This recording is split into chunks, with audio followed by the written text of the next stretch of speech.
Bismillahirrahmanirrahim.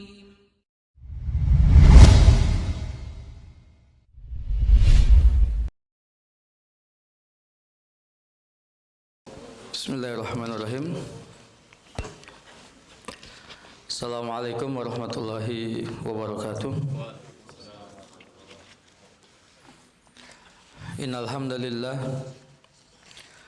nahmaduhu wa nasta'inuhu wa nastaghfiruhu wa nastahdihi wa natubu ilaihi wa na'udzu billahi min shururi anfusina wa sayyiati a'malina.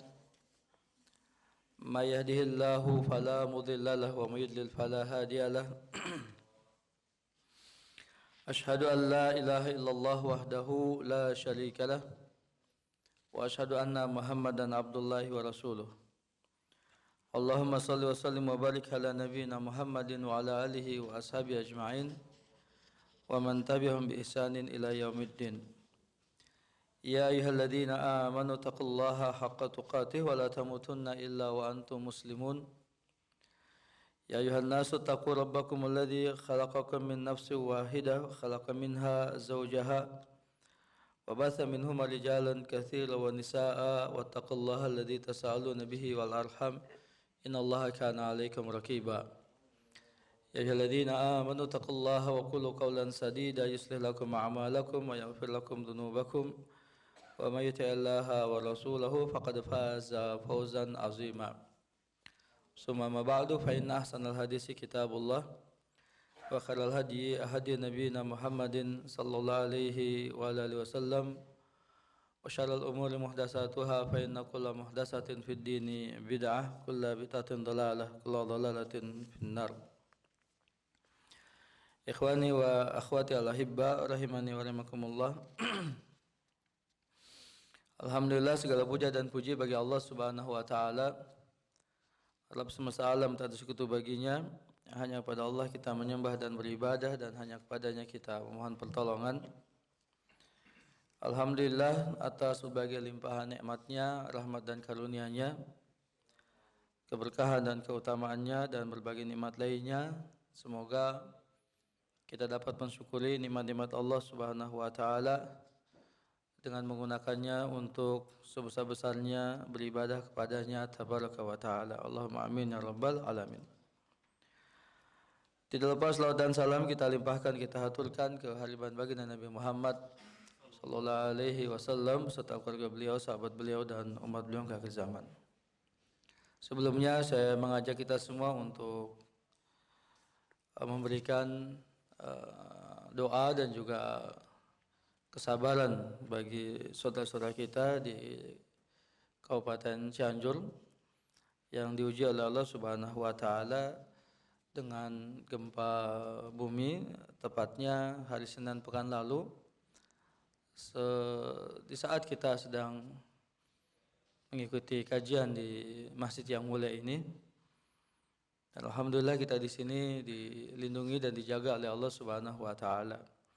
Sementara mereka Allah berikan cobaan dan ujian sehingga harus mengalami berbagai kekurangan dari harta, jiwa, makanan, minuman, pakaian, dan lain sebagainya.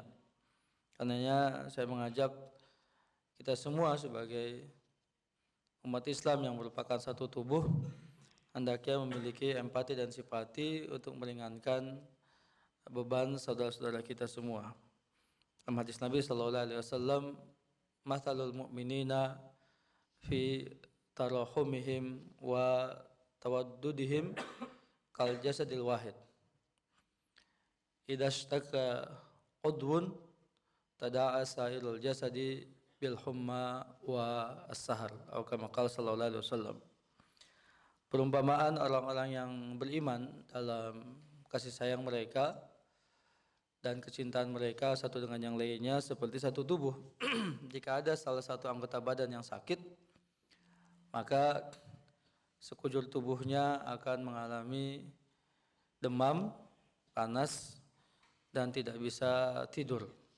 Ya, demikian pula hendaknya kita selalu memberikan empati dan simpati kepada siapa saja, ya, dari kaum muslimin yang mengalami musibah-musibah dan cobaan-cobaan dari Allah Subhanahu wa taala, apalagi saudara kita satu nusa, satu bangsa, ya, satu tanah air bersama dengan kita. Karena Allah mengatakan innamal mu'minuna ikhwah. Orang yang beriman itu ya adalah bersaudara satu dengan yang lainnya. Sekali lagi semoga mereka diberikan ketabahan dan kesabaran dalam menghadapi cobaan ini, dan buat kita semoga dilindungi oleh Allah Subhanahu wa taala dari berbagai hal-hal yang tidak mengenakan. Allahumma amin ya rabbal alamin. Ikhwan dan akhwat sekalian yang dimuliakan Allah tabaraka wa taala, kita melanjutkan pembahasan dan kajian kita di kitab Al-Isbah fi Bayan Mahnadi Salaf fi Tarbiyat wal Islah karya Fadilat Syekh Dr. Abdullah bin Shalih Al-Utsaimin hafizallahu taala sampai pada kaidah yang ke-31. Beliau mengatakan annahum ya'taqiduna anna ta'amula ma'al hawadisil mutaghayyirah yajibu an yakuna mabniyan ala fahmi adillati syariah wa ma'rifati sunanillahi fi khalqih. Artinya sesungguhnya mereka Ahlussunnah wal Jamaah, wabil khusus ulama-ulama Ahlussunnah wal Jamaah, meyakini bahwa berinteraksi dengan kejadian-kejadian, peristiwa-peristiwa yang terjadi, maka wajib untuk dibangun di atas pemahaman terhadap dalil-dalil syar'i dan pengenalan akan sunnatullah subhanahu wa ta'ala terhadap makhluknya. Para jemaah yang dimana Allah subhanahu wa ta'ala, kita berhadapan dengan 3 kata kunci paling tidak dalam kaidah ini. Yang pertama adalah al-hawadis al-mutaghayyirah, peristiwa-peristiwa, kejadian-kejadian yang berkembang, yang terjadi di tengah-tengah kita. Yang kedua, faham adillati syariah, memahami dalil-dalil syar'i. Dan yang ketiga, sunnatullah, ketetapan Allah Subhanahu wa taala. Para jemaah yang dimana Allah Subhanahu wa taala, perlu dipahami bahwa peristiwa-peristiwa yang terjadi atau hal-hal yang terjadi di ketentuan, di bawah ketentuan Allah Subhanahu wa taala, ada yang dikenal dengan as-sawabit wal mutaghayyirat. Ada hal-hal yang tetap, ya, yang tidak berubah, tetapi ada yang berubah, tergantung dari situasi dan kondisinya. Biasanya hal itu terkait dengan masalah dalil-dalil syar'i, ya, pokok-pokok prinsip-prinsip dalam agama. Ada perkara-perkara yang tidak berubah, disebut dengan as-sawabit. Apa diantaranya adalah 2 paling tidak, yaitu masalah akidah dan akhlak. Masalah akidah dan akhlak, prinsip-prinsip dalam akidah dan akhlak. Rukun Islam dan rukun iman serta al-ihsan yang disebutkan dalam hadis Jibril, ya, dikenal dengan hadis Jibril dari jalan Umar bin Khattab radhiyallahu an, ya, dikeluarkan oleh Bukhari dan Muslim dan yang lainnya. Rukun Islam itu sampai hari kiamat tetap 5. Rukun iman itu sampai hari kiamat tetap 6. Dan al-ihsan itu demikian, antabudallaha ka'annaka tarahu fa illam takun tarahu fa innahu yaraka. Al-Qur'anul Karim 30 juz 114 surat yang ada sampai kita hari ini tidak akan berubah sampai hari kiamat kelak. Ya. Perkara-perkara yang prinsipil, yang fundamental, ya, ini tidak berubah, disebut dengan as-sawabit. Begitu pula tentang ummahatul akhlak. Akhlak-akhlak terpuji, ya, sifat jujur, sifat amanah misalnya, kemudian menyantuni fakir miskin, anak yatim misalnya, berkata yang baik, ya, berbuat baik dengan tetangga, birrul walidain misalnya, dan lain sebagainya. Induk-induk ya akhlak yang mulia ini juga tidak akan berubah. Bahkan sifatnya lebih universal. Ya. Diakui,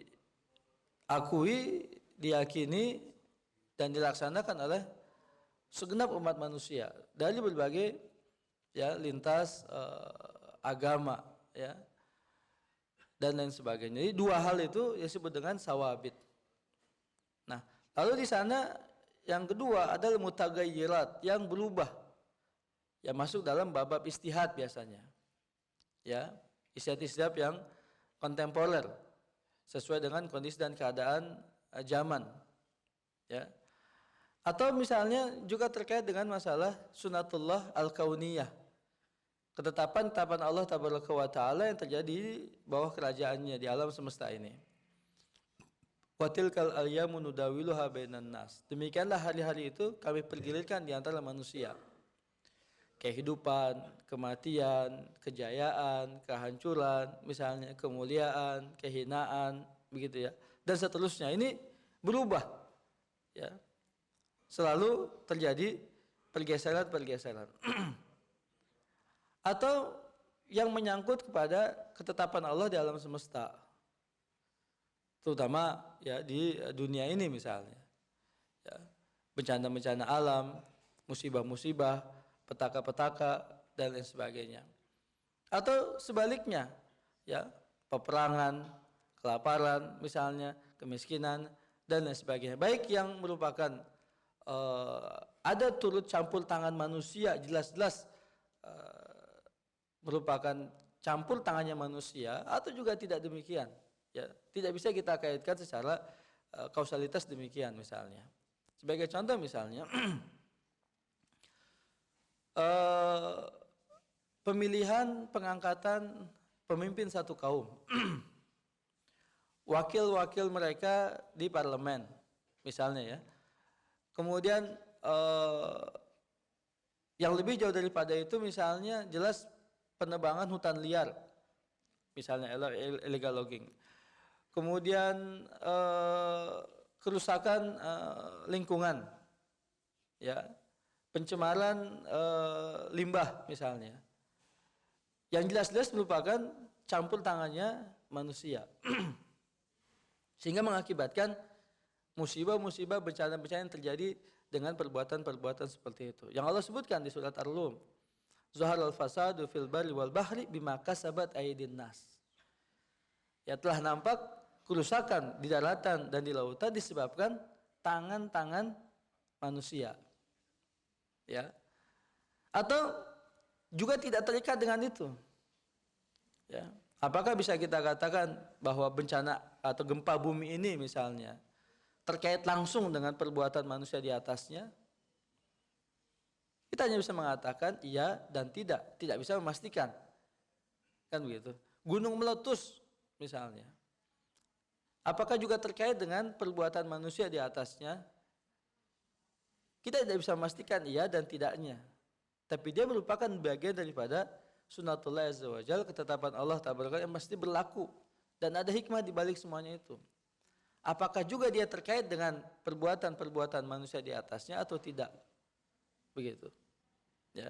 Kenapa? Karena memang umat Muhammad ya sallallahu alaihi wasallam, azab yang Allah turunkan kepada mereka itu ditunda sampai hari kiamat kelak. Dan ini bagian daripada kasih sayang Allah kepada umat Muhammad sallallahu alaihi wasallam. Dan termasuk salah satu keistimewaan yang Allah berikan kepada umat Muhammad sallallahu alaihi wasallam, di mana azab mereka ditunda sampai hari kiamat kelak. Berbeda dengan umat-umat sebelumnya. Air bahnya pada zaman Nabi Nuh bisa kita katakan dengan yakin, kita mengatakan ya, itu adalah azab Allah yang Allah turunkan pada untuk mereka.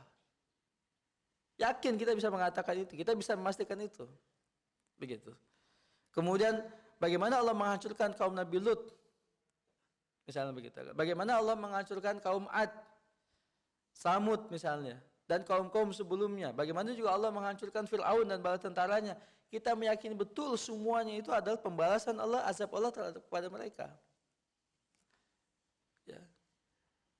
Yang sekarang tidak bisa kita katakan banjir bandang misalnya, ya, atau misalnya hujan terus menerus sehingga menyebabkan mengenang ya berbagai wilayah misalnya. Lalu kita katakan itu azab Allah misalnya. Tidak bisa kita mengatakan demikian saat ini. Karena memang salah satu keistimewaan yang Allah berikan kepada umat Muhammad SAW adalah Allah tunda azabnya. Bukan berarti itu juga azab. Seperti beberapa hari yang lalu ya di Jeddah ya, kita lihat itu, kemudian di Mekah beritanya juga sampai demikian. Ya, ada badai debu ya, kemudian banjir luar biasa sampai menghanyutkan kendaraan. Ya. Apakah bisa kita mengatakan memastikan itu adalah azab Allah kepada mereka? Kan tidak boleh kan? Kita masih seperti kan nggak boleh kan? Dengan saudara kita di Cianjur kemarin kita katakan itu azab Allah pada mereka. Di Aceh nggak boleh kan? Nggak boleh kita memastikan seperti itu, nggak boleh. Karena keistimewaan umat Muhammad SAW adalah Allah tunda azabnya sampai hari kiamat kelak. Berbeda dengan umat-umat sebelum Nabi kita SAW. Tetapi bukan berarti juga kita semena-mena berbuat di atas muka bumi ini tanpa mempertanggungjawabkan perbuatan-perbuatan kita.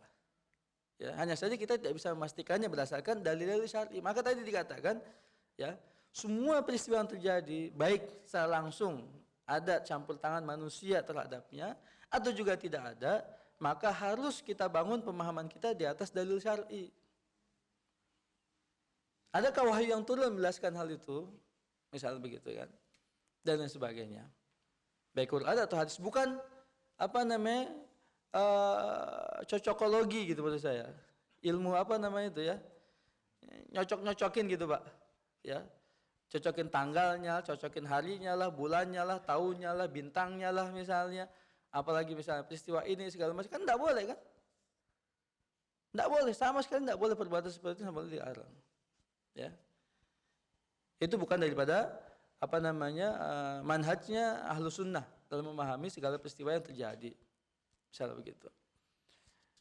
Kalau di Indonesia ini sering yang dipakai itu primbonnya siapa? Ya, primbonnya yang terkenal itu, ya, Allah Ustaz, jadi lupa jadinya, alhamdulillah, dilupakan.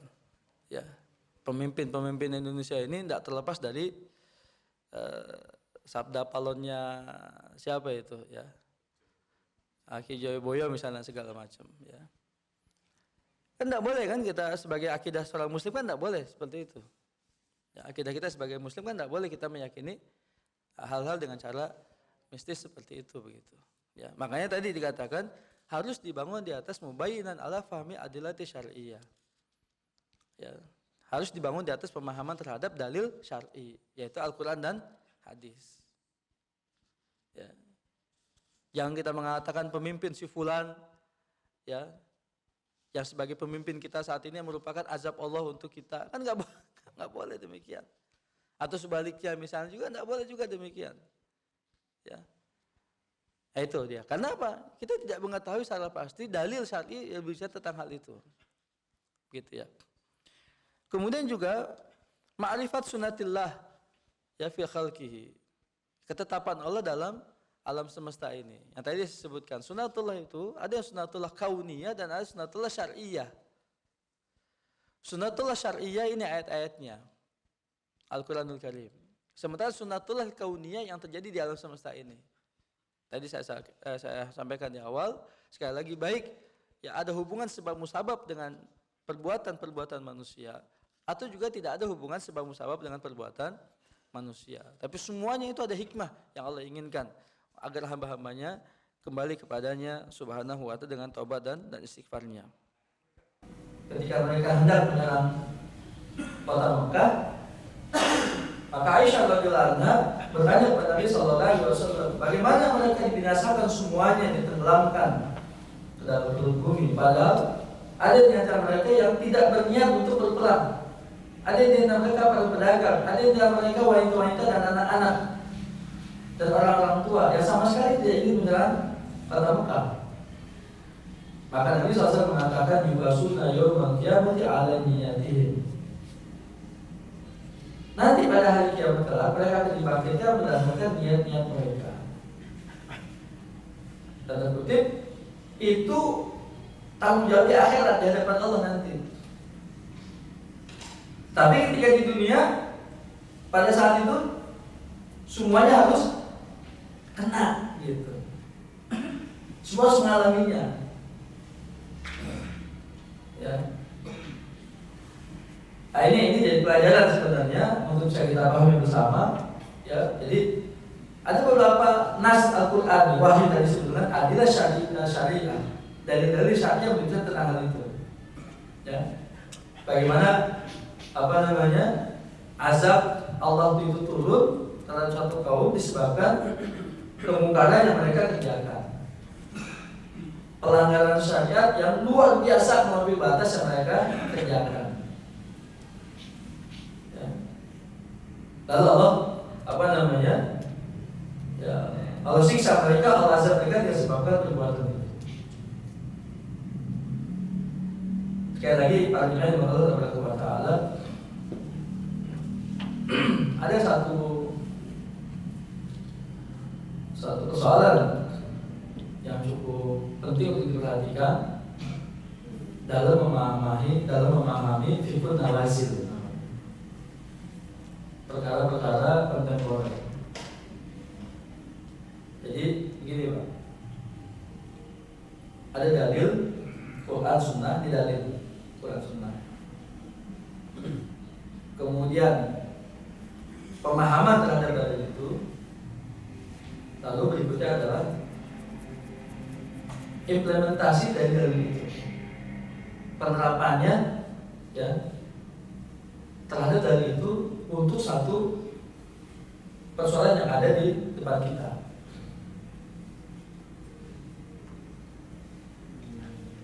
Untuk dalil, terkadang dalilnya umum dan khusus. Kalau khusus berarti dia ada asbabnya, sababun nuzulnya tentang dalil itu. Misalnya kita contohkan adalah azab yang Allah turunkan kepada kaum Nabi Lut, kaum Sodom. Itu kan dalil tuh. Karena di Quran disebutkan, ceritakan ya, bagaimana kemungkaran yang dilakukan oleh kaum Nabi Lut. Ya, Allah utus Nabi Lut pada mereka, diberi peringatan untuk meninggalkan perbuatan yang mereka lakukan, tapi mereka malah menolaknya, mereka memeranginya, bahkan mereka menantang azab Allah itu sendiri. Ya, di hadapan Nabi Lut. Lalu Allah kirimkan malaikat, kan gitu, untuk mengingatkan Lut dan keluarganya supaya keluar dari kampung itu, dan kecuali istrinya yang membantu kaumnya melakukan pelanggaran tadi.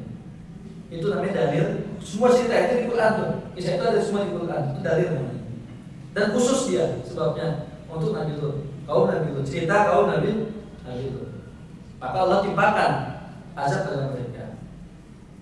Sebagian dari tafsir menyebut ya, bumi mereka itu diangkat lalu dibalikan. Sebagian menyebut dengan gunung berapi yang menghanguskan mereka.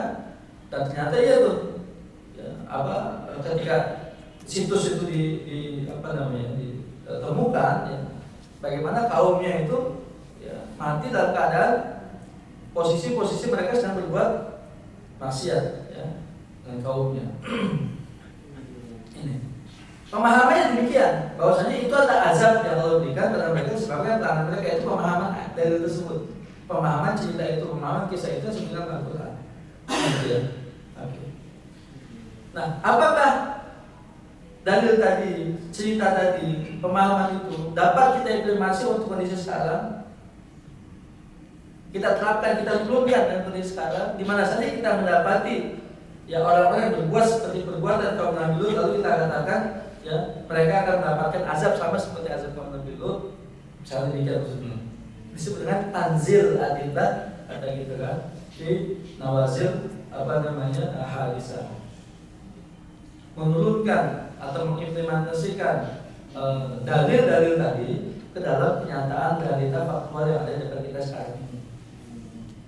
Kalau dibacakan tadi, ya kisah Nabi Lut tadi, ya, untuk satu kaum yang melakukan perbuatan seperti perbuatan kaum Nabi Lut.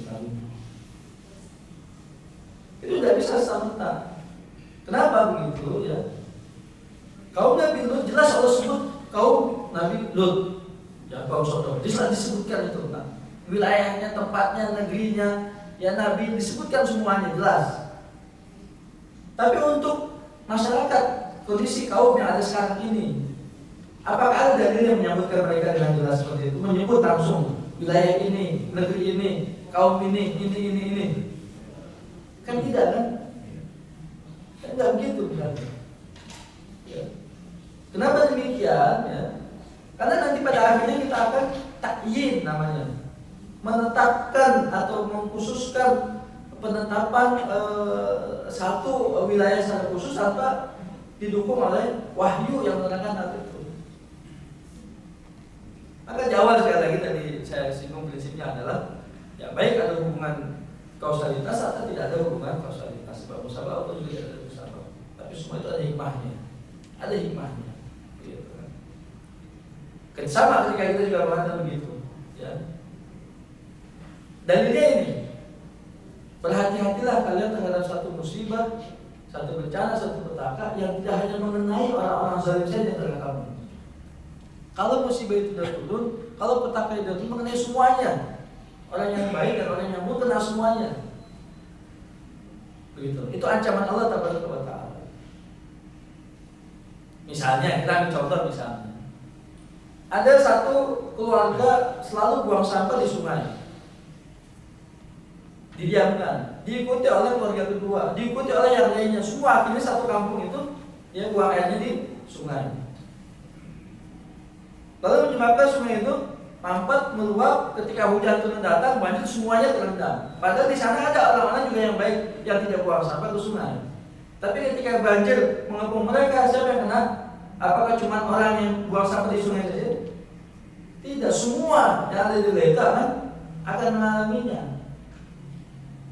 Kan gitu. Disebabkan apa tadi yang disebutkan dari saat ini?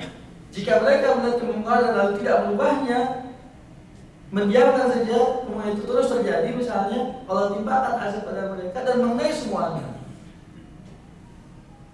Begitu. Jadi artinya apa? Ya, prinsip amar ma'ruf dan nahi munkar tetap harus kita jalankan. Ya, tetap harus kita jalankan. Salah satunya adalah tadi untuk mencegah azab Allah itu turun. Untuk mencegah azab Allah itu turun. Allah juga Maha Adil, ya. Berapa banyak yang mengerjakan semuanya itu misalnya. Ya, 1 berbanding 1000 ya jelas keadilan Allah, mereka yang lebih menang. Kemungkinannya yang lebih menang. Ya sudah, kalau turun kata diajak untuk mereka semua misalnya. Ya. Karena kemungkinan sudah luar biasa. Begitu. Ya. Dan jadi saya tidak, sekali lagi ya, saya tidak mengkhususkan pembahasan ini kepada satu tempat dengan tempat yang lain, satu wilayah dengan wilayah yang lain, satu kaum dengan kaum yang lain, tidak. Tapi pemahaman secara umum begitulah nasnya, begitulah dalilnya. Makanya saya katakan tidak boleh kita ya meletakkan nas dalil itu, kisah itu untuk tempat-tempat tertentu yang ada di dalam kita saat ini. Dengan memastikannya tidak boleh. Kita mendasarkan secara umum, ya boleh dibenarkan agar diambil pelajarannya, Ya. Jadi keadilan Allah Tabaraka wa Ta'ala terus berlaku, sunnatul akan berlaku.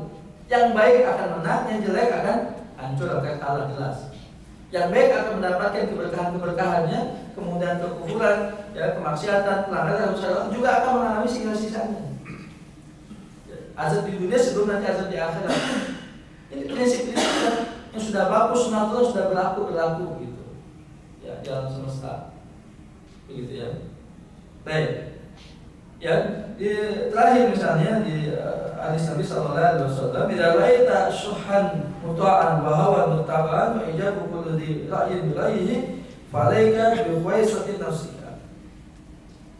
Jika kamu melihat ya kebakhilan yang diikuti hawa nafsu yang dituruti, lalu setiap orang berbangga dengan pendapatnya sendiri, maka hendaknya kamu perhatikan dirimu. Ya. Untuk apa? Untuk tidak terkena azab yang musibah yang akan Allah turunkan kepada mereka, pada satu kaum. Walhamdulillah. Jadi kesimpulannya adalah ya hendaknya kita menjaga amanah Allah Subhanahu wa taala. Baik amanah itu pada diri sendiri, keluarga, masyarakat kita, dan lingkungan kita. Semua amanah Allah itu, semua titipan Allah Subhanahu wa taala. Jika tidak dijaga dengan sebaik-baiknya, ya, maka sudah barang tentu akan ada akibat-akibat buruk yang muncul, ya, dan timbul, ya. Dan untuk zaman saat ini tidak ada yang mencegah turunnya azab dan siksa Allah kecuali taubat dan istighfar. Tidak ada yang bisa mencegah turunnya azab Allah kecuali taubat dan istighfar. Allah terangkan di surat Al-Anfal ayat 33. Allah berfirman, "A'udzubillahi minasyaitonir rajim.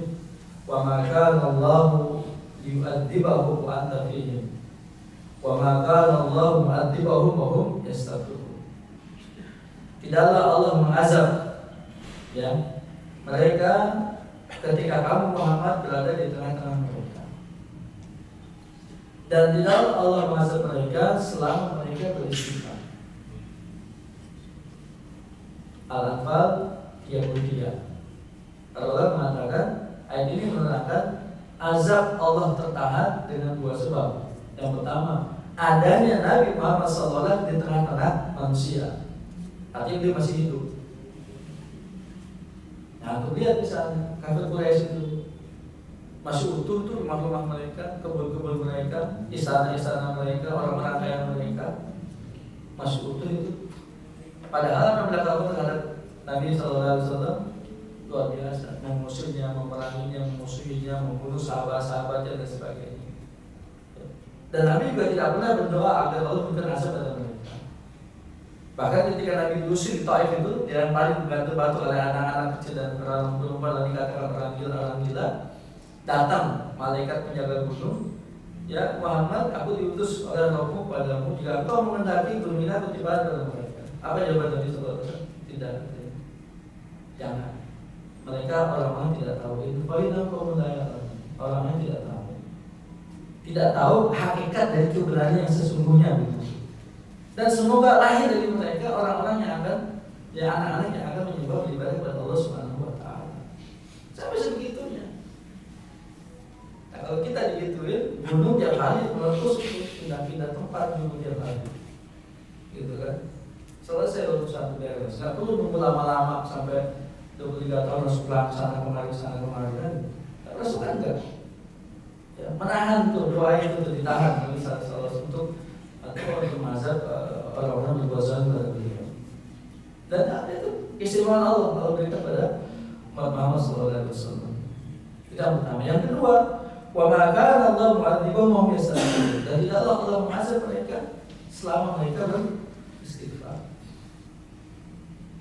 Azab itu tertahan itu turunnya itu ya dengan istighfar. Sama itu juga terhadap pada individu di antara kita.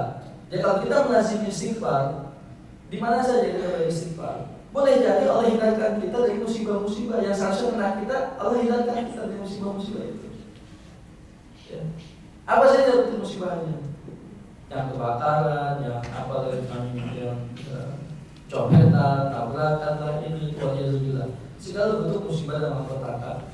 Ya. Boleh jadi Allah hindarkan kita dari musibah-musibah itu, ya, karena melazimi istighfar.